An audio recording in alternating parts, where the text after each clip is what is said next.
જૂનાગઢના ગિરનાર પર્વત પર ગોરખનાથ શિખર પર ગોરક્ષકનાથજીની મૂર્તિ તોડફોડ મામલે પોલીસને મોટી સફળતા મળી છે, જેમાં પોલીસે મંદિરના પૂજારી કિશોરનાથ શિવનદાસ કુકરેજા અને પૂર્વ સેવક રમેશ ભટ્ટની ધરપકડ કરી છે। આ અંગે જિલ્લા પોલીસ અધિક્ષક સુબોધ આડેદરાએ જણાવ્યું હતું કે પૂજારી કિશોરે દાનની રકમમાં ગેરરીતિ છુપાવવા અને મંદિરની પ્રસિદ્ધિ વધારવા કાવતરું રચ્યું હતું।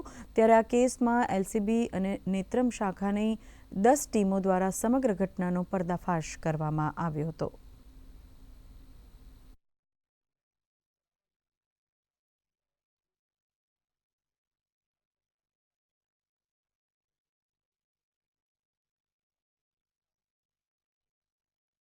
એ જે મુખ્ય મંદિર છે, મંદિરમાંથી એક લોખંડની સ્ટીક જેવું લઈને આવ્યો અને એ જે ગોરક્ષનાથજીનું મંદિર છે, મંદિરના જે સાઈડના ગ્લાસ ઉપર એને સ્ટીક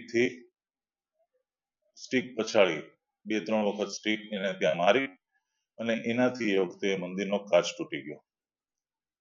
રમેશ ભટ્ટના કહેવા મુજબ એ પોતે પણ ત્યાં એ મંદિરની બાજુમાં જે જગ્યા છે ત્યાં જ સાઈડમાં ઊભો હતો ને એને આ વસ્તુ જોઈ। પોતાની પાસે જે મંદિરની ચાવી હતી, જેમાં ગોરક્ષનાથજીની મૂર્તિ હતી, એ ચાવીથી તાળું ખોલી અને કિશોર આ મૂર્તિ બહાર કાઢે છે અને ત્યારબાદ બંને જણા આ મૂર્તિને ઊંચકી અને જે બાજુની પાળી છે ત્યાં લઈ જઈને ત્યાંથી મૂર્તિને ધક્કો મારે છે।